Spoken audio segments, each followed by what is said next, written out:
The mop moved slowly across the marble floor, leaving behind streaks of clean shine. Margaret worked in silence just like she did every evening. The Riverside Community Center was empty now, except for a few workers packing up chairs in the main hall. She liked this time of day. No one bothered her. No one looked at her with impatient eyes, waiting for her to finish so they could walk through. At 52 years old, Margaret had been cleaning this building for almost 7 years. 7 years of the same routine. She would arrive at 5 in the evening, change into her blue uniform in the small staff room, and begin her rounds. The bathrooms first, then the hallways, then the offices, and finally the grand hall if there had been an event that day. People rarely spoke to her. Sometimes they would nod, offer a quick smile, but mostly they looked right through her. She was part of the background, like the paintings on the walls or the potted plants in the corners. Just another face they didn't need to remember. Margaret didn't mind too much. She had learned long ago that being invisible had its advantages. No one asked difficult questions. No one pried into her life. She could work, collect her paycheck, and go home to her tiny apartment where she would heat up rice and vegetables, watch a little television, and go to sleep. Simple, safe, predictable. But tonight was different. Tonight there had been a concert. A piano concert featuring young students from the city's most expensive music academy. Margaret had seen the posters for weeks. Bright, colorful photographs of children in formal clothes, sitting at grand pianos with confident smiles. She had stayed away from the main hall during the performance. She always did when there was music. It stirred something inside her that she preferred to keep buried. But now, with the audience gone and most of the staff cleaning up, she heard it. A single piano still playing. Margaret stopped mopping. She stood very still, listening. Someone was practicing. Maybe one of the students had stayed behind. The melody drifted through the hallway, soft and gentle, like water flowing over stones. Before she could stop herself, her feet were moving. She pushed her cleaning cart to the side and walked toward the sound. Her heart was beating faster than it should. She told herself to turn back, to mind her own business, but her body wouldn't listen. The door to the music room was half open. Margaret peeked inside, staying in the shadows. A young girl, maybe 12 years old, sat at the grand piano. Her teacher stood beside her, pointing at the sheet music and saying something Margaret couldn't hear. The piano itself was beautiful. Black and glossy, it seemed to glow under the warm lights. Margaret's hands trembled slightly. She gripped the doorframe to steady herself. She watched the girl play, her small fingers dancing across the keys. The girl made mistakes. She would stop, start again, her face scrunched up in concentration. The teacher would correct her, demonstrate a passage, then have her try again. Margaret knew that piece.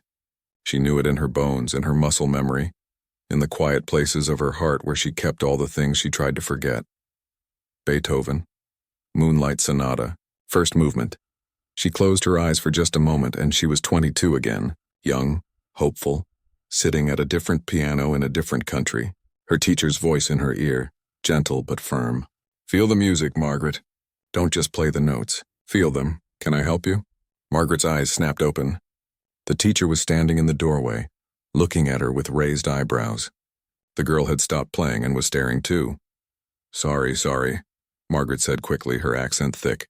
She still struggled with English after all these years. I clean. I hear music. I go now. She hurried away, embarrassed, her face hot. Why had she done that? Why had she let herself get pulled in? She knew better. Music was from her old life, the life she had left behind 30 years ago. It had no place in her world now.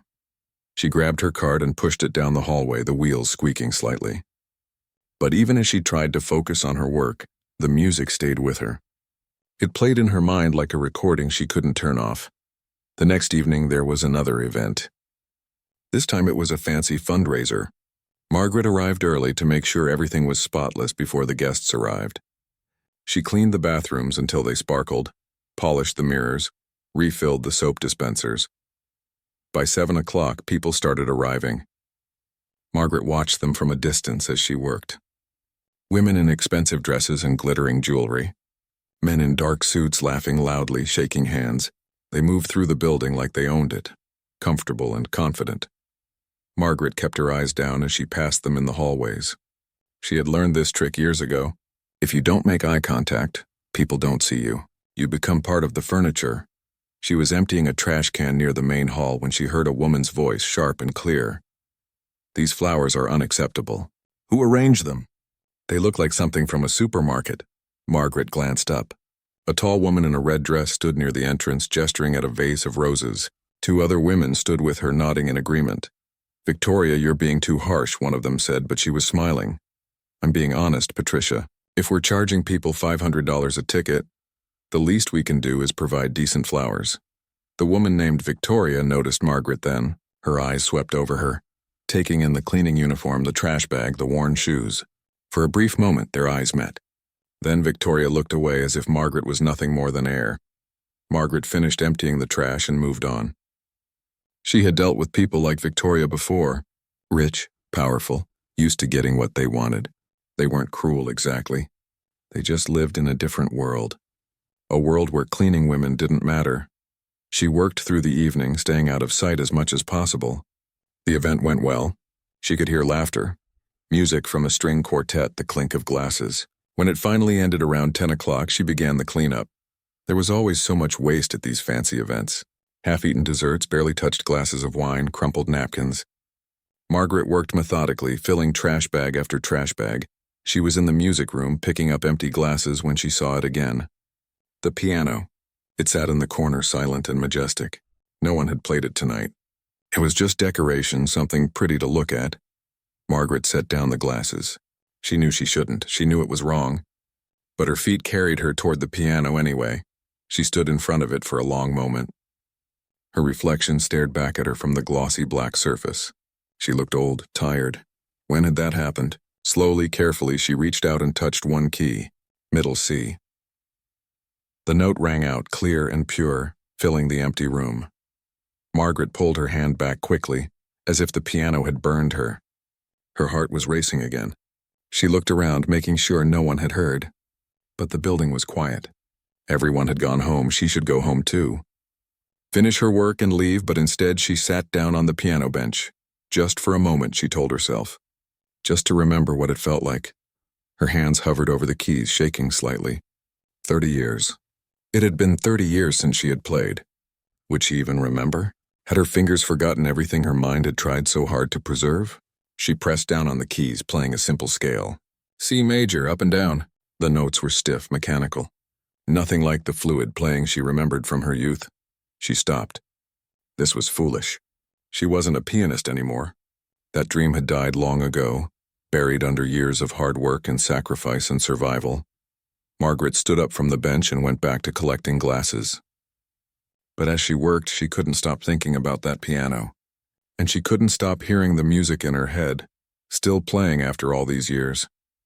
The following Tuesday started like any other day for Margaret. She woke up at 4 in the afternoon, made herself a cup of strong tea, and ate 2 slices of toast with jam. By 4:30, she was on the bus heading toward the community center. The sky was gray and heavy with clouds. It looked like rain. Margaret watched the city pass by through the dirty bus window. Cars, shops, people rushing somewhere important. Everyone always seemed to be in such a hurry. When she arrived at the center, she noticed several expensive cars in the parking lot. More than usual for a Tuesday afternoon. She punched her time card and changed into her uniform, wondering what event was happening today. In the staff room, another cleaner named Rosa was putting on her shoes. Big tea party today, Rosa said, shaking her head. Those society ladies. They want everything perfect. Crystal glasses, cloth napkins, fresh flowers everywhere. Margaret nodded. She had cleaned up after these tea parties before. The women would sit around for hours talking and laughing, barely touching the expensive pastries and sandwiches. Then she would throw away most of the food later. Such waste. They're in the lounge, Rosa continued. Try to stay out of their way. That Victoria woman is here. You know, the one who complains about everything. Margaret remembered her, the woman in the red dress from last week. She made a mental note to avoid the lounge until the party was over. But fate had other plans. Around 5 o'clock, Margaret was cleaning the music room adjacent to the lounge.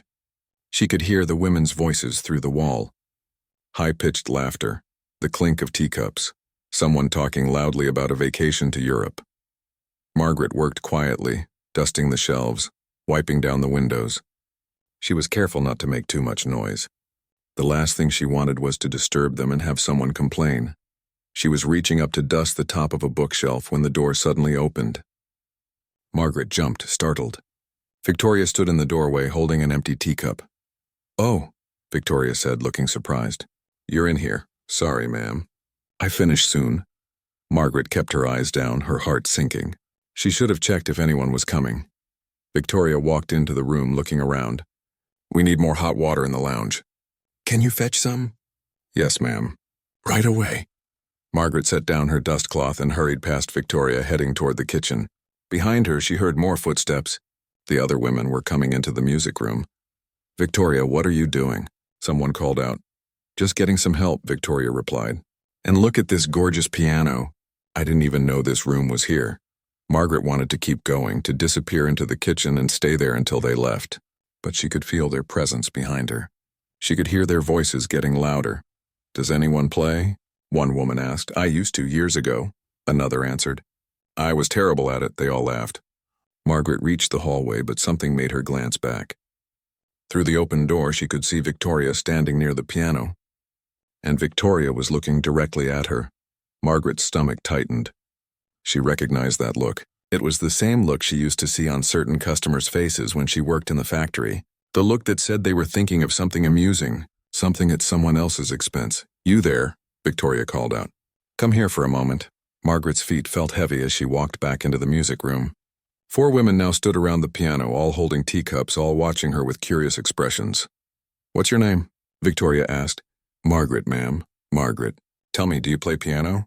The question hung in the air. Margaret felt her face getting hot. Why was she asking this? What did it matter? "No, ma'am. I just clean." "Really?" Victoria's smile was thin. "Because Patricia here says she saw you sitting at this very piano last week. After the fundraiser. Weren't you?" Margaret's heart started pounding. Patricia, the woman in the blue dress, nodded. "I came back to get my purse. I saw her through the window. She was definitely sitting there. I was just resting, ma'am. My feet hurt." "On the piano bench?" Victoria raised her eyebrows. "That's an interesting choice." The other women giggled. Margaret wanted to sink through the floor. She wanted to disappear completely. "Come on, Victoria," one of the women said. "Leave the poor woman alone." But Victoria wasn't finished.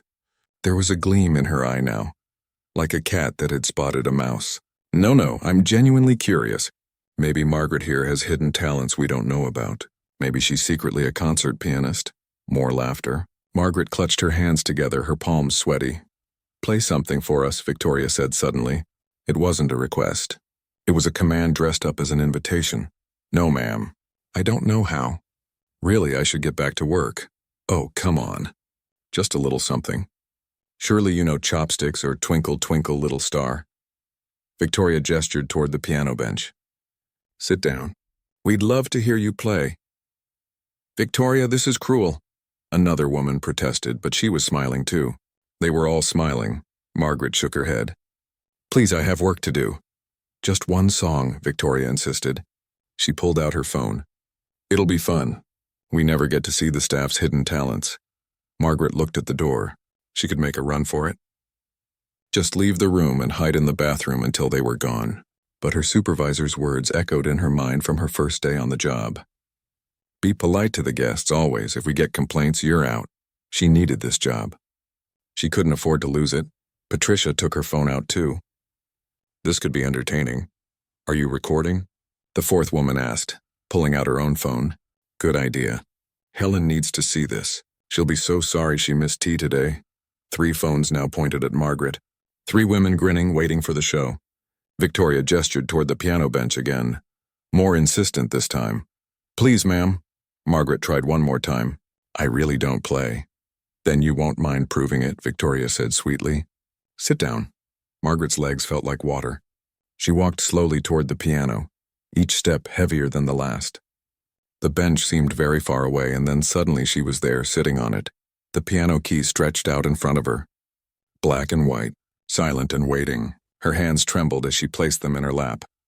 "Go on," Victoria urged. "We're waiting." The other women had moved closer now, forming a semicircle around the piano, all holding their phones up. all watching with amused expressions like they were at the zoo watching a monkey do tricks. Margaret's throat was tight. She could barely breathe. This was humiliation. This was cruelty disguised as entertainment, and there was nothing she could do about it. Maybe she can't even reach the keys properly, one woman whispered, loud enough for everyone to hear. Her hands are so rough, Patricia observed. Look at them. Working hands, not musician hands. Margaret stared at her hands. They were rough, calloused and worn from years of scrubbing floors, washing dishes, carrying heavy buckets. They were the hands of a cleaning woman. Not a pianist. Any day now, Victoria said, tapping her foot. Margaret raised her hands slowly, placing them on the keys. Her fingers found their positions automatically. Left hand on the lower register. Right hand on middle C. This was wrong. This was so wrong. But she had no choice. She could play something simple. Something clumsy and awkward. Give them what they expected. Let them laugh and get it over with. Then she could leave and never think about this moment again. Her fingers pressed down, playing a single note. Then another. Random notes with no pattern, no melody. Like a child poking at keys for the first time. The women laughed just as she knew they would. Oh dear, Victoria said. Well, we tried. But then something inside Margaret snapped. Something that had been locked away for 30 years suddenly broke free. All the humiliation, all the years of being invisible, all the dreams she had buried came rushing to the surface. Her hands shifted on the keys. She closed her eyes and she began to play, not random notes, not a simple children's song. She played Chopin Ballade No. 1 in G minor. The notes poured from her fingers like water from a dam that had finally burst. The opening was soft, gentle, almost questioning. Her left hand created a foundation while her right hand sang the melody. The laughter stopped immediately. Margaret's body swayed with the music, remembering every nuance, every dynamic shift. Her fingers moved faster, the piece building in complexity and emotion. This was the piece her teacher had made her practice for months. The piece she had performed at her final recital before everything fell apart. Her hands knew every note, every phrase, every moment where the tempo shifted or the dynamics changed. 30 years meant nothing. The music had been waiting inside her all this time, patient and eternal.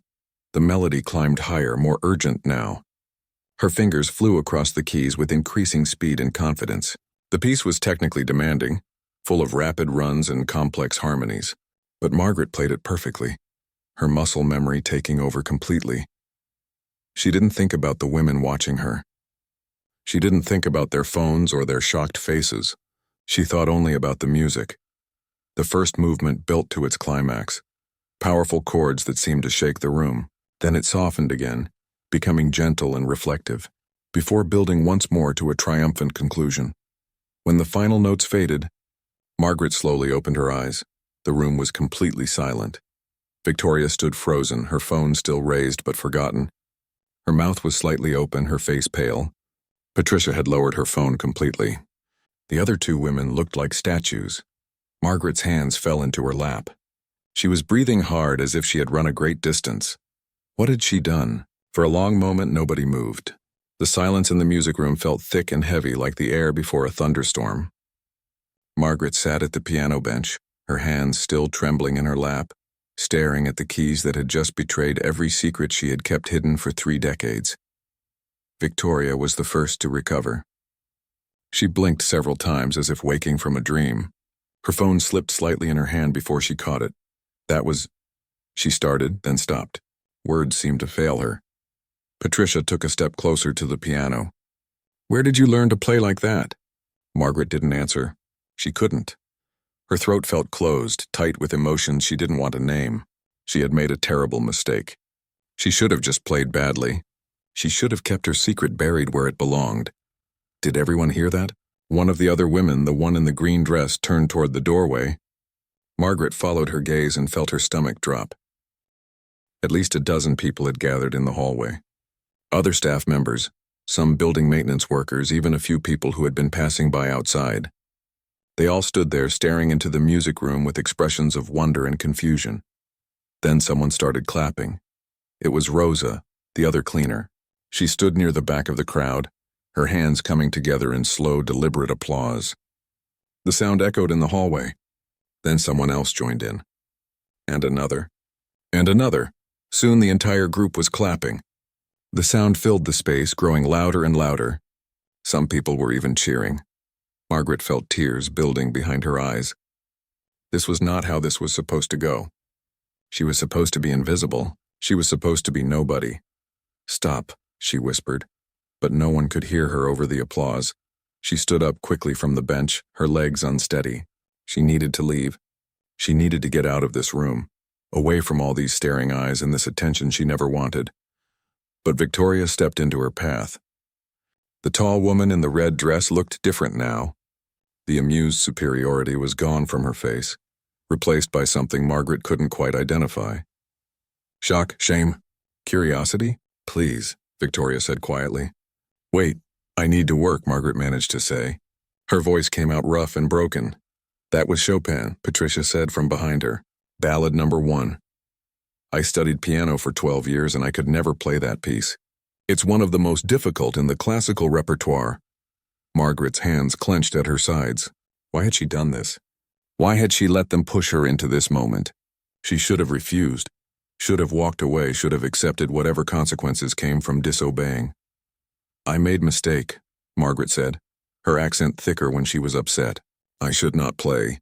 I go back to work now." She tried to move past Victoria, but the woman caught her arm gently. "Please, just tell us how you learned to play like that." "Let her go, Victoria," the woman in green said. "Can't you see she's upset?" But the crowd in the doorway hadn't dispersed. If anything, more people had gathered. Margaret could see their faces, all watching her with interest and confusion. The cleaning woman who could play like a concert pianist. It didn't make sense. It didn't fit into the neat boxes they had for people like her. A young man pushed through the crowd. He wore a nice suit and carried a notebook. Margaret had seen him around the building before. "He worked in the events office, excuse me," he said, addressing Margaret. "I'm Thomas Chen, I coordinate events here. I heard you playing from upstairs. That was absolutely incredible." Margaret shook her head. "Please, I just want to go." "Did you study music professionally?" Thomas asked. His voice was kind, not mocking like Victoria's had been earlier. But his questions still felt like daggers. "Are you a trained pianist?" "Long time ago," Margaret said quietly. "Very long time. It doesn't matter now." "It clearly does matter," Patricia said. "Someone doesn't play like that without serious training. Years and years of training." Victoria finally released Margaret's arm. She looked down at her phone, then back at Margaret. "I recorded the whole thing," she said slowly. "The whole performance." Margaret's blood ran cold. "Please delete, please. Why would I delete it?" Victoria asked, and for the first time there was no cruelty in her voice. Only genuine confusion. "Do you have any idea how extraordinary what you just played was?" "I don't want people to see." "Why not?" How could she explain? How could she make them understand that this music belonged to a different person?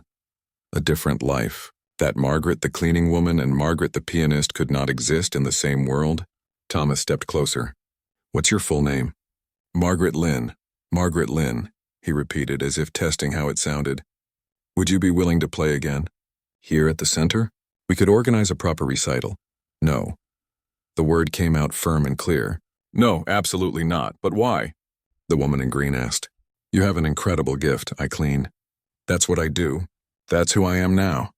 "But you're clearly a trained musician," Thomas insisted. "How did you end up working as a cleaner?" "What happened?" The questions kept coming, piling on top of each other. Margaret felt like she was drowning in them. Everyone wanted answers, wanted her story, wanted to understand how the cleaning woman could do something impossible. "Please," she said again, her voice breaking. "I need to go." This time, when she pushed past Victoria, no one stopped her. The crowd in the doorway parted, people stepping back to let her through. But they all watched her go, their eyes following her down the hallway. Margaret walked quickly, her vision blurred with tears she refused to let fall. She passed her cleaning cart, abandoned near the lounge. She passed the staff room where her street clothes hung in a locker. She just kept walking until she reached the back door that led to the parking lot. The cold evening air hit her face as she stumbled outside. It was drizzling now, a light rain that felt good against her hot cheeks. She leaned against the brick wall, trying to catch her breath. What had she done? In one moment of weakness, she had exposed everything. The secret she had guarded for 30 years was now out in the open, recorded on Victoria's phone for anyone to see. She should never have touched that piano. She should have kept walking past the music room last week. She should have stayed in her safe, invisible world where nobody asked questions and nobody wanted anything from her, except clean floors and empty trash cans. The back door opened. Margaret tensed, ready to run if she had to. But it was only Rosa. "Margaret," Rosa said softly. She held out Margaret's jacket. "You forgot this. It's cold." Margaret took the jacket with shaking hands. "Thank you." Rosa didn't leave. She stood there in the drizzling rain, her own jacket getting wet. "That was beautiful. What you played, I never heard anything so beautiful. I should not have done it." "Why not?" "Because," Margaret's voice failed her. How could she explain 30 years of regret, of buried dreams, of choosing survival over passion? "Because that is not who I am anymore." "Maybe it is still who you are," Rosa said gently. "Maybe you just forgot for a while. You don't understand, maybe not. But I know one thing," Rosa smiled. "You made everyone in that building stop and listen. You made them see you. Really see you. That's powerful, Margaret. That's something." Margaret pulled on her jacket. The rain was getting heavier now. "I should go home. Are you coming back tomorrow?" "I don't know." Margaret walked across the parking lot to the bus stop. She didn't look back at the community center. She didn't want to see if anyone was watching from the windows. The bus ride home felt longer than usual. She sat in the back, staring out at the rainy streets. Her hands still tingled from playing, muscle memory awakening after years of sleep. She could still feel the keys under her fingers, still hear the notes echoing in her mind. When she finally reached her apartment building, she was exhausted. The stairs to her third-floor unit seemed steeper than normal. Everything seemed harder.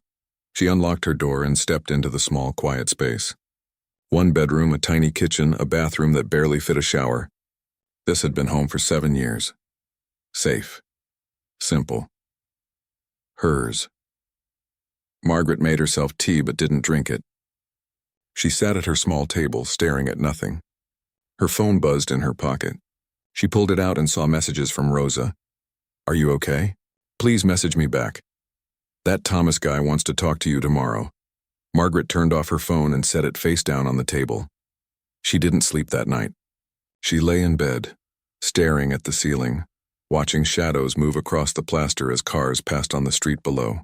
Her mind kept replaying those minutes at the piano, the feel of the keys, the sound of the notes, the shocked silence when she finished, and Victoria's face, the way her expression had changed from mockery to something else. What was it? Respect? Guilt? Understanding? Around 3 in the morning, Margaret got up and made more tea. She stood at her kitchen window looking out at the sleeping city. Somewhere out there, Victoria's phone held a recording of her playing. What would she do with it? Show it to her friends? Post it online? Use it as dinner party gossip? Margaret imagined people watching that video, pointing and laughing. Look at the cleaning woman who thinks she's a pianist. How ridiculous. How pathetic. But another part of her, a part she thought had died long ago, whispered something different. What if they didn't laugh? What if they listened the way that crowd had listened tonight, with wonder and appreciation? What if, for just a moment, she had been seen not as a cleaning woman, but as a musician? Margaret shook her head, pushing the thought away. It didn't matter. Tomorrow she would go back to work, keep her head down, and hope everyone would forget what happened. Life would return to normal. It had to. Margaret didn't go to work the next day. She called in sick for the first time in 7 years, her voice hoarse over the phone. Her supervisor sounded concerned, told her to rest and feel better. Margaret hung up and went back to bed, pulling the covers over her head.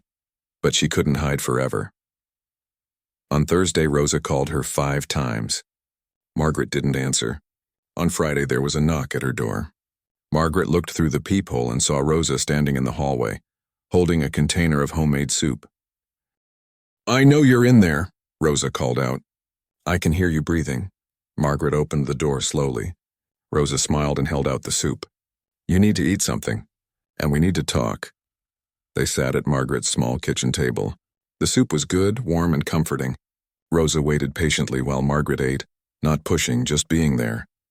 "Everyone at work is asking about you," Rosa finally said. "Thomas, the events guy, he asks me every day if I've heard from you." Margaret set down her spoon. What does he want? To talk to you. He says it's important. Rosa pulled out her phone.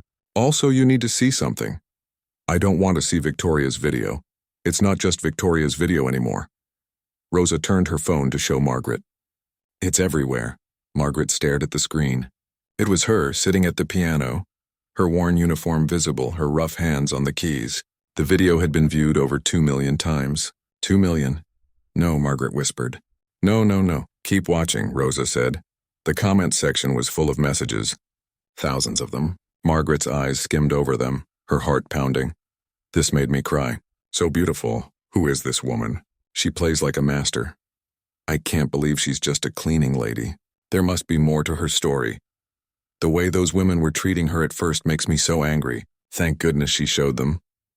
This is why you should never judge people by their job or appearance. Margaret pushed the phone away. I can't look at this.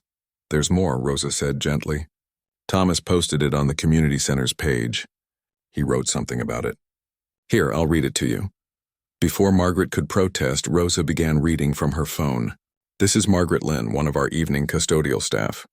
Last Tuesday, she was coerced into playing our piano by guests who thought it would be funny to watch her fail.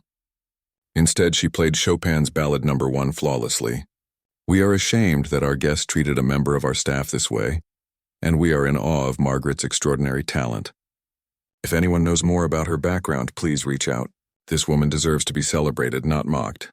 Margaret felt tears sliding down her cheeks. She wiped them away roughly. I don't want to be celebrated. I just want to be left alone.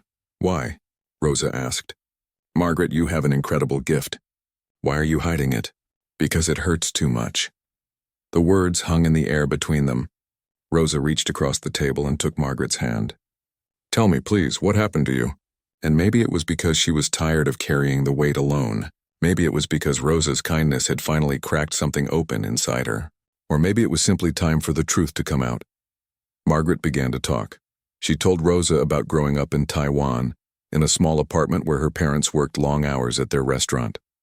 She told her about being 7 years old and hearing piano music coming from the school next door, pressing her face against the fence to watch the students practice. My mother saw me watching, Margaret said quietly. She saved money for 6 months to buy me lessons. 6 months of extra shifts at the restaurant, eating cheaper food, wearing old clothes, just so I could learn piano. Her first teacher was an old woman named Mrs. Wu who taught in her living room.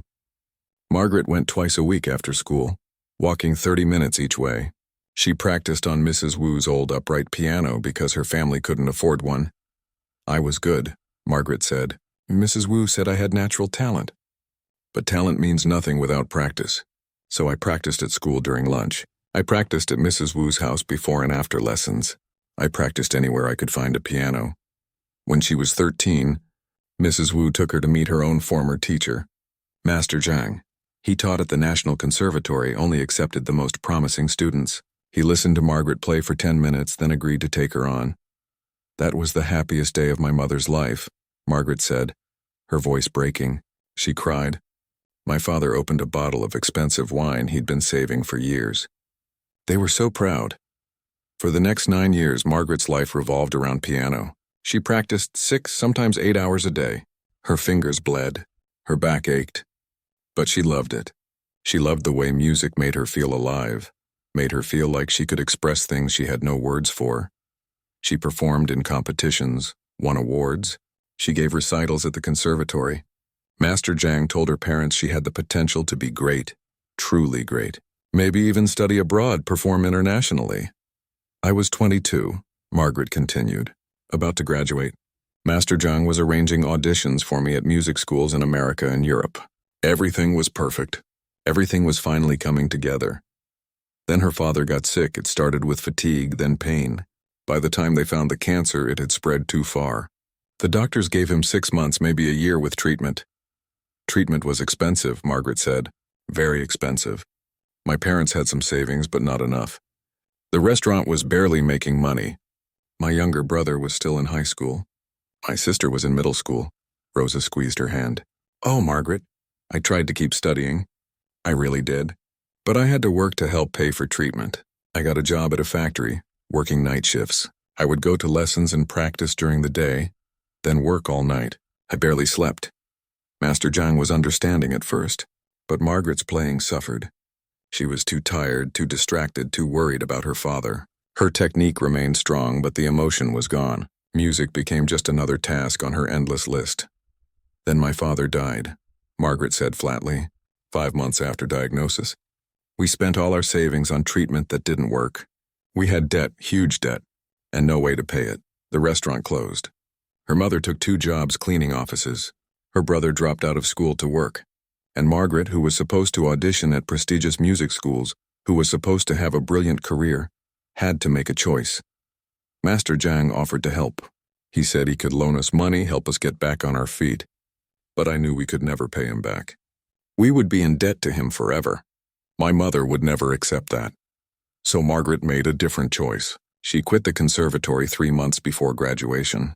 She took a full-time factory job that paid better than her night shifts. She started sending money home to help her mother, to help her siblings. I thought it would be temporary, Margaret said. Just a year or 2 until we got stable again. Then I could go back to music. But there was always something. My sister needed school fees. My brother got married and needed help with the wedding. My mother got sick. There was never enough money to stop working. Years passed, 5, then 10, then 20. Margaret's mother retired. Her siblings built their own lives.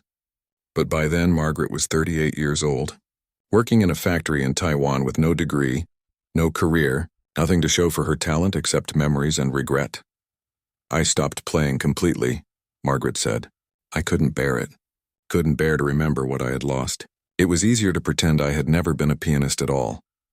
At 45, she immigrated to America. Her sister had moved here years earlier, had a good job, a nice family. She sponsored Margaret's visa, helped her find work and an apartment. I thought maybe here in America I could start over, maybe find a piano to play again. But everything was so expensive. The rent, the food, everything. I couldn't afford lessons, couldn't afford time off work to practice. So I just kept cleaning. It was honest work. It paid the bills, and I convinced myself I was happy. Rosa had tears streaming down her face. Margaret, I had no idea. Nobody does. Nobody asked the cleaning woman about her life before. They just see the uniform and think that's all there is. But you still remember how to play. After 30 years, Margaret nodded. Music like that doesn't leave you. It's in your bones, in your blood. I could stop playing, but I couldn't stop being a musician. That's the cruel part. The talent is still there, but the opportunity is gone. It's like being hungry but never being allowed to eat. They sat in silence for a while. Rosa kept holding Margaret's hand. Outside, the city moved on, indifferent to one woman's story. Finally, Rosa spoke. Thomas still wants to talk to you. Will you at least hear what he has to say? What's the point? Maybe there's no point. But maybe, just maybe, there's something there worth listening to. Rosa stood up. I'll tell him you'll call him, okay? Margaret didn't agree, but she didn't refuse either. After Rosa left, she sat alone in her apartment, staring at the wall. Her past was no longer buried. It was out in the open now, exposed for the world to see. Part of her felt lighter, like a weight had been lifted. She had finally told someone the truth, but another part felt terrified. Because if people knew her story, they would pity her. They would see her as someone who had failed, who had given up her dreams, and maybe they would be right. On Saturday morning, Margaret's phone rang. It was a number she didn't recognize. She almost didn't answer, but something made her pick up. Hello? Margaret? This is Thomas Chen from the community center. Is this a good time to talk? Margaret sat down slowly on her couch. I suppose. First, I want to apologize. What happened to you last week was completely unacceptable. Those guests had no right to treat you that way. We've spoken to Victoria, and she's deeply sorry for her behavior. Okay, Margaret said quietly, but Margaret, you're playing. It was extraordinary. Rosa told me a little about your background, about your training in Taiwan. About what happened. She shouldn't have. I'm glad she did. Because I have a proposal for you. Please hear me out before you say no. Margaret waited, her heart beating faster. Thomas continued. The video of you playing has gone viral. Over 5 million views now. The local news wants to interview you. A music school in the city reached out, asking if you'd be interested in teaching. And a concert organizer called yesterday. He wants to know if you'd perform at a benefit concert next month. No, Margaret said immediately. I can't, I'm just a cleaning woman. I haven't performed in 30 years. You just performed last week, and it was perfect. That was different. That was... I wasn't thinking. I just played. Exactly, Thomas said. You just played. And it was beautiful. Margaret, do you know how rare that is? Most professional musicians would need weeks of practice to play that piece well. You did it perfectly on the spot without any warm-up after 30 years away from a piano. Margaret didn't respond. She didn't know what to say. I'm not asking you to become a concert pianist, Thomas said more gently. I know that ship has sailed. But you have something valuable. Your experience, your talent, your story. There are people who could benefit from that. What do you mean? The music school that contacted us, it's called Harmony Bridge. They work with adult students. People who always wanted to learn music but never had the chance. Or people who used to play but stopped for various reasons. They're looking for teachers who understand what it's like to have barriers in life. Margaret felt something shift inside her chest. Adults? Yes, working adults, seniors, immigrants. People like you, Margaret. People who love music but life got in the way. She thought about that. Thought about standing in front of students who understood what it meant to have dreams deferred. Who wouldn't judge her for being a cleaning woman? Who might actually benefit from her story? I don't have teaching credentials, she said. They don't care about credentials. They care about skill and passion. And you have both. Thomas paused. Will you at least meet with them? Just have a conversation. See if it feels right. Margaret closed her eyes. Every instinct told her to refuse, to protect herself, to stay in her safe, predictable world. But another voice, quieter but persistent, whispered that maybe this was her chance. Maybe not for the career she had lost, but for something different, something meaningful. Okay, she heard herself say. I'll meet with them. Really? Thomas sounded surprised and delighted. That's wonderful. I'll set it up. And Margaret? Thank you for giving this a chance. After they hung up, Margaret sat very still. What had she just agreed to? The following Tuesday, Margaret walked into Harmony Bridge Music School. It was in an older building downtown, nothing fancy.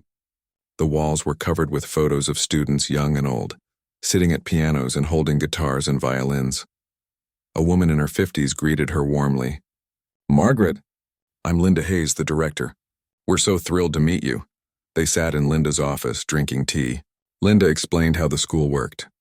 They offered lessons to anyone who wanted to learn, regardless of age or background. Many of their students were older adults, some in their 60s and 70s, finally pursuing the music education they never had time for. We have immigrants who were musicians in their home countries, Linda said. We have parents who gave up music to raise kids. We have retirees who always dreamed of playing piano. They need teachers who understand their journey. I'm not sure I'm the right person, Margaret said. I gave up. I quit. You didn't quit.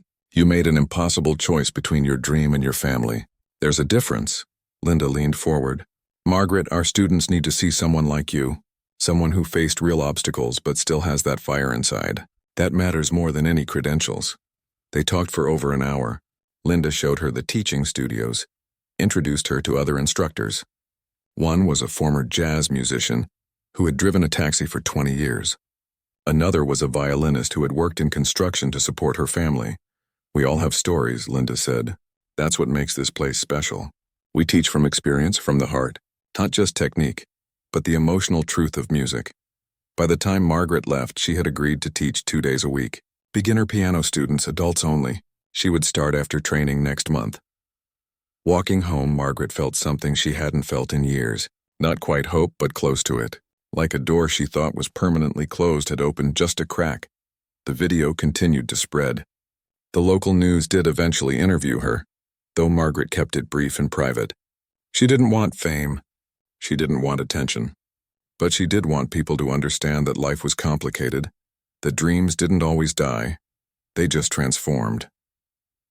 Victoria called her personally one afternoon. Margaret almost didn't answer, but curiosity won. Margaret, it's Victoria Ashford. Please don't hang up. Margaret waited. I owe you an enormous apology, Victoria said, her voice shaky. What I did was cruel and classist and inexcusable. I treated you terribly because I thought I was better than you. I thought your job defined your worth. I was wrong. Completely wrong. Okay, Margaret said simply. I want to do something to make it right. I've established a scholarship fund for adult music students who can't afford lessons, people who had to give up music for financial reasons. It's called the Margaret Lynn Second Chance Scholarship. Margaret felt tears building. You didn't have to do that. Yes, I did. You showed me something important. You showed me that every person has hidden depths, hidden talents, hidden stories, and that treating someone as less than because of their job or their accent or their circumstances is not just rude, it's a failure of basic humanity. Thank you, Margaret managed to say. No, thank you. For your grace. For your talent.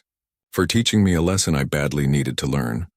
After that call, Margaret sat in her apartment and cried. Really cried for the first time in years. She cried for her father, for her lost dreams, for all the years she spent invisible and silent. But she also cried with relief, with release, with the beginning of something new. Her first day teaching at Harmony Bridge was nerve-wracking. She had 3 students that evening. The first was a 60-year-old retired nurse who had always wanted to learn piano.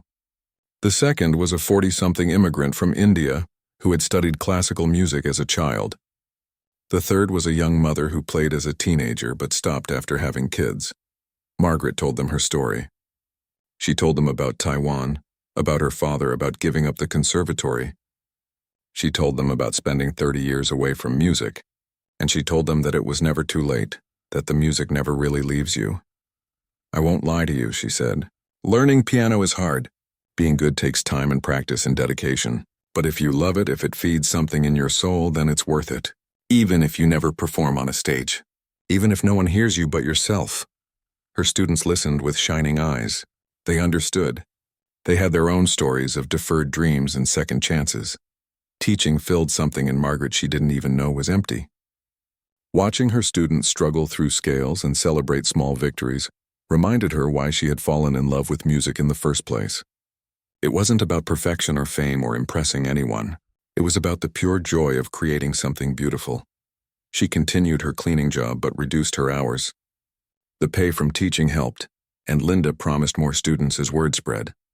Margaret was careful with money, still practical and cautious. But she also bought herself something she never thought she would own. A piano, it was used, not expensive or fancy. Just a simple upright that fit in her apartment. The day it was delivered, Margaret sat at it for an hour, just looking at it. Her piano. Her instrument. After 30 years, when she finally played, the music that came out was different than before. Not technically better or worse, but richer somehow. Deeper. All the pain and loss and struggle of the past 3 decades had woven themselves into her playing, adding layers of emotion she never had as a young student. She played for herself now. Not for competitions or auditions or critics, just for the pure pleasure of it. Sometimes she played Chopin, remembering her conservatory days. Sometimes she played simple folk songs her mother used to sing. It didn't matter what she played. What mattered was that she was playing again. Rosa came over for dinner one evening. She heard Margaret practicing and stood in the doorway listening with a smile.